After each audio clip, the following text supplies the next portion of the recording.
जी। मेरा ग्राम चटिया हुआ, जी। पंचायत का नाम चटिया चिंतानपुर हुआ, हम लोगों का थाना मलाई हुआ और जिला पूर्वी चंपारण, जी। 14 गोविंदगंज विधानसभा मेरा हुआ। जी। यही मेरा परिचय है। आप जन स्वराज के संभावित कैंडिडेट हैं, क्या लगता है आपको टिकट मिलेगा? निश्चित रूप से मिलेगा। जी। मुझे 100% विश्वास है कि मुझे ही टिकट मिलेगा। आपको ही टिकट मिलेगा। कई लोग जो हैं अभी संभावित प्रत्याशी हैं, लोगों को भी जो है पारदर्शिता होनी चाहिए कि यहाँ से तो लगभग हमको लगता है कि 4 प्रत्याशी अभी संभावित हैं जो क्षेत्र में भ्रमण लगातार कर रहे हैं। तो लोगों को कैसे विश्वास दिलाएंगे कि हम प्रत्याशी हैं, हमें ही टिकट मिलेगा? क्या मतलब संदेश देना चाहते हैं जनता को? देखिए 2 अक्टूबर 22 से प्रशांत जी का पद यात्रा शुरू हुआ। जी। भितिहरवा से उन्होंने अपना पद यात्रा शुरू किया। जी। उससे पूर्व से हमसे प्रशांत जी जुड़े हुए हैं। जब ये यहाँ वो आए पश्चिमी चंपारण में, तो हमको उन्होंने बुलाया और फिर होटल भोलाइन में हम लोग उनसे मिले और बहुत सारी बातें हुई।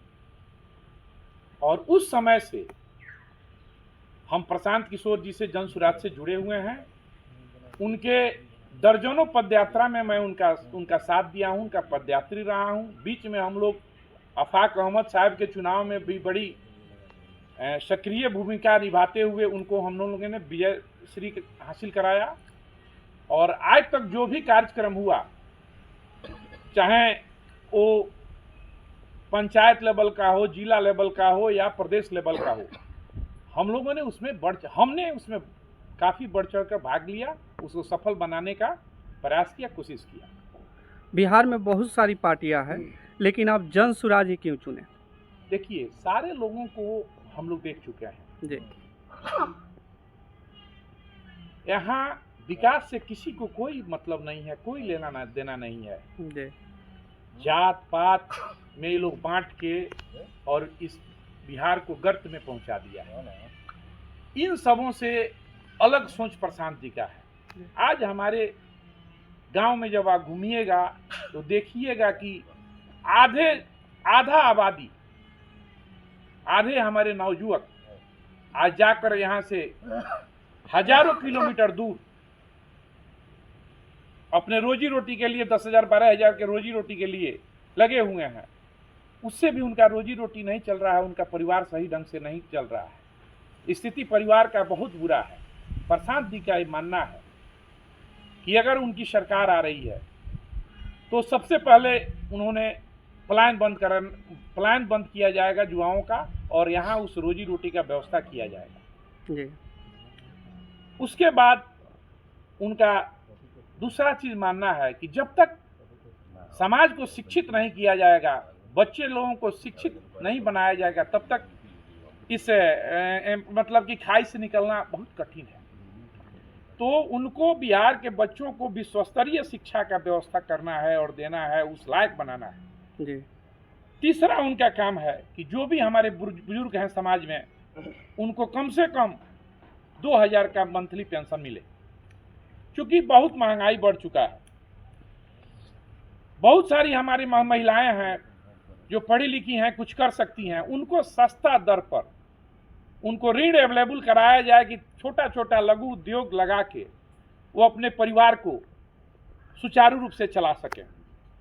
उसके बाद किसानों का खेती है, उसको मनरेगा नरेगा से जोड़ दिया जाए, उसको सरकार उस मजदूर का भुगतान करे, लेकिन वो खेत वाले का मुनाफा उसके पॉकेट में जाए, उससे उसका परिवार का भरण पोषण हो। यही सब काम है जन स्वराज का। ये जात पात से ऊपर उठकर सोचने वाले लोग हैं। अगर जन स्वराज के सूत्रधार प्रशांत किशोर आप पे विश्वास करके आपको टिकट देते हैं और आप गोविंदगंज से जीत कर जाते हैं, तो पहली प्राथमिकता आपका गोविंदगंज में क्या रहेगा?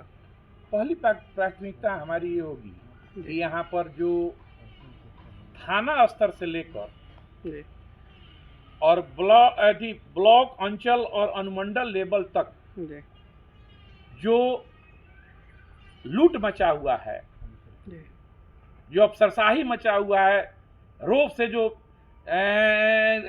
गर्दनिया कर जो मतलब कि पैसा लिया जा रहा है और भगाया जा रहा है, उस व्यवस्था को पहले बंद करना। एक आदमी का, किसी आदमी का अगर राशन कार्ड में नाम जुड़वाना हो राशन के लिए, तो उसके लिए 2500 रुपया यहाँ लगता है। एक सप्ताह के अंदर इस अनुमंडल में उसका नाम जुड़ जाएगा। लेकिन ऐसे आप महीनों घूमते रह जाएंगे कार्यालय में, एक नाम तक जुटने वाला नहीं है। और कोई यहाँ विधायक लेवल लोगों का भी औकात नहीं है कि उसका नाम जुड़वा दें, और तो छोटे प्रतिनिधि का तो बात छोड़िए। जी, ये स्थिति है। हम लोग आए हैं जिस रास्ते से, काफी रास्ता खराब है, इस पे आप क्या कहना चाहेंगे? देखिए, जनता लोगों पे भरोसा करके हमेशा वोट देती रही, कभी ये हुए कभी वो हुए। जी। और जब विधायक जी लोग बन जा रहा है विधायक, उसके बाद उन लोगों को कमीशन का हिसाब करने से समास नहीं मिल रहा है। और कहाँ काम कराएं जहाँ बिना काम कराए हुए पैसा उन लोगों के पॉकेट में चला जाए, इसी व्यवस्था में वो लोग जी रहे हैं। तो कहाँ से आपको रोड दिखाई देगा? जी। उसी में कहीं कहीं आपको दिख जाएगा। आज देखिए, मेरे गांव में ही आप लोग आए होंगे, क्या स्थिति है आप देखिए। विपक्षी का कहना है कि नीतीश कुमार ये जो विकास पुरुष हैं, विकास तो हुआ है, विकास तो दिखाई दे रहा है। देखिए, कुछ विकास तो नीतीश जी के कार्यकाल में जरूर हुआ, उससे कहीं अलग हम नहीं हैं, लेकिन उससे केवल काम चलने वाला नहीं है। नीतीश जी के पहले जो स्थिति था, जंगल राज था। जैसे शाम हो जाता था तो घर के लोग चिंता में पड़ जाते थे कि हमारा आदमी आ पाएगा कि नहीं आ पाएगा, कि उसका अपहरण हो जाएगा, कि उसका लूट हो जाएगा। वो तो व्यवस्था जरूर चेंज हुआ है, लेकिन कहीं ना कहीं नीतीश कुमार के राज में वो डाकू लोग तो नहीं रहे, लेकिन जितने अफसर हैं वो महा डाकू बन के बैठे हुए हैं।